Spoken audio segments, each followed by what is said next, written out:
I'm a PhD student at the University of Beirut, and I'm working at the supervision of Dr. Hamzin, and I'll be presenting about design management, the introduction of new metrics and visual tools.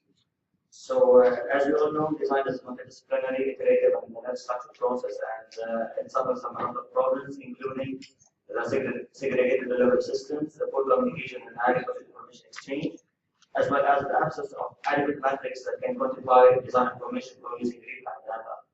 And nonetheless, design suffers from unclear definition and poor ordering of design tasks, and even if these tasks are ordered, we usually face problems in sticking to this ideal order.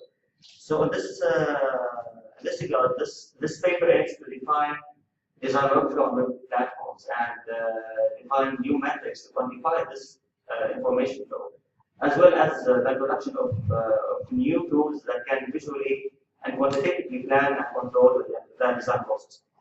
So, first of all, design in web project is approached in this study as a flow of model elements.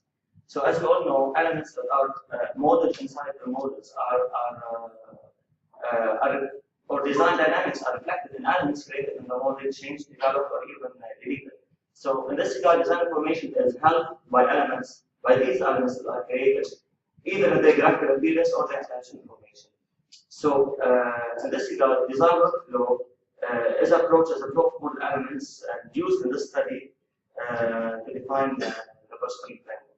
So, a list of concepts are defined, including information package, which can be the actual web model, the display model, categorized elements, or any other part in the model. The element which is the smallest model entity used to hold design information. This design information is any graphical or non-graphical data attached to an element. And we also use the LOD concept, which is already established in the industry, which is based on the graphical appearance, attached information, and authorized users. In this paper, we are using also the CI metric, which is the confidence index matrix that we introduced last year in Boston. It's a measure of design confidence based on a set of metrics defined by Gray and Hughes in their book published in 2001. Two new metrics are introduced in this study, which are the element design maturity, which targets the design maturity of one model element based on LOD and CI, and the design maturity index, DMI, which reflects the design maturity of multiple model elements, the entire model or part of it. So this is the CI metric we introduced last year. We can see 10 different design checks targeting different design flows. For instance, C6 is a design check that maturity of model elements. This is the element design maturity. We've defined 5 EDM levels. As you can see, EDM 1 to EDM 5 that are ranging from conceptual to as-built maturity levels. They are based on a set of LOD requirements and CI requirements. For instance, for EDM 2, the requirements are LOD 200 and C1, C2, and C4.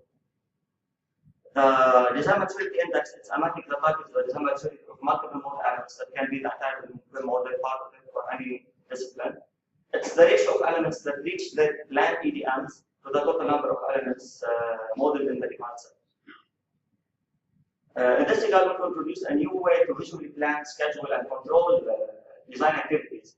We've developed a design flow line procedure. Each DFL, as you can see in the graph below, we have dash DFLs and solid DFLs. The dash DFL presents the planned design activity, and it targets a certain category of elements. For instance, the blue dash one is the design is the plan for the architectural goals, let's say. So each DFL has a start date and an end date, and elements in each set are expected to reach their 100% DMI, the 100% design maturity index at the end of their design, their planned iterations. So in order to show the framework, we will investigate it in an actual case study. This is a residential project consisting of building a 2-floor building for a private client. The plan is, what I'm showing here in this presentation is the plan for 2 phases only. That are both phases are in the concept phase. Phase 1, where the overall shape, space, and circulation, house position, orientation, and levels are defined. Whereas phase 2, it witnesses the introduction or the the involvement of the structural engineer where the preliminary structure is set, as well as the rendered pictures. So this is the DFL plan of the project. You can see that phase 1 is expected to finish in 4 weeks, whereas phase 2 is expected to finish in 3 weeks. In phase 1, we have the design of room spaces, the overall shape of the building, as well as the doors and stairs. And you can see that we've attached the ADM requirements for each category of elements. So for the rooms and spaces, we're targeting EDM 2 level, the schematic level, as well as the doors and stairs. And for the second phase, we're expecting walls, curtain walls, and windows to be models as per EDM 3 requirements for rendering purposes. In 2 weeks, so this is our first designed model, the first issue of the model, and we have a meeting with the client. And normally the client has several comments, including he wants to reduce the reception area and store next to the kitchen, and a list of comments that target the first issue of the design. All these comments are included inside the model in the room schedule. So as you can see that every comment is captured inside the room schedule, where we need to revise the selected red ones. So we can see also that the LOD requirements are captured inside the model, the LOD 200, and as well as the CI requirements. So we can see for the living area, for instance, we've only reached C2 and C4, and we are missing C1, which is the acceptance of the client. So we didn't reach the design maturity that we're aiming.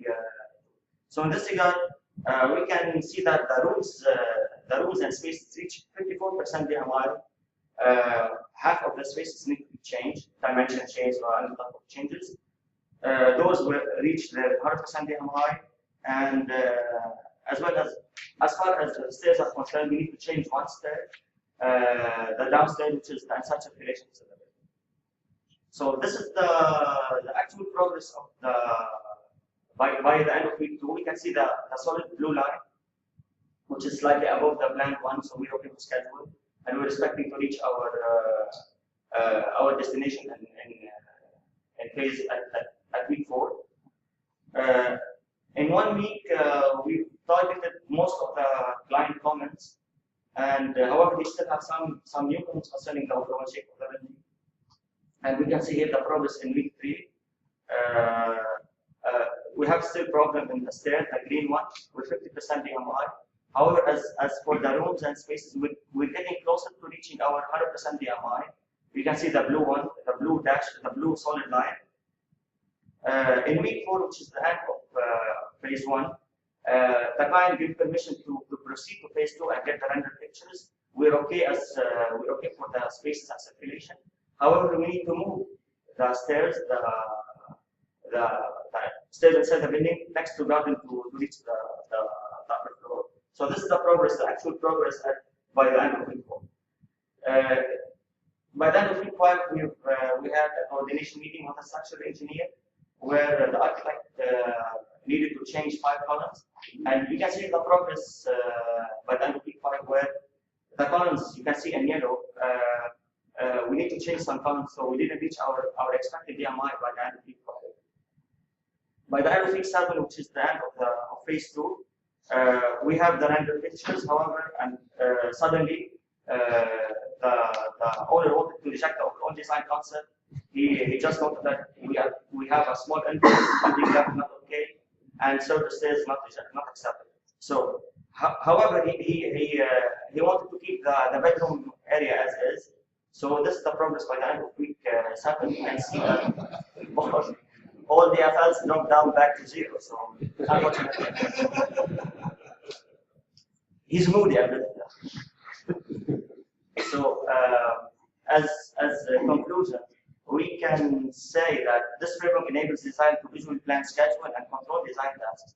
It reflects the design maturity of each design package and real-time data. It constantly tracks the dynamics of design activities as well as the satisfaction of stakeholders' values.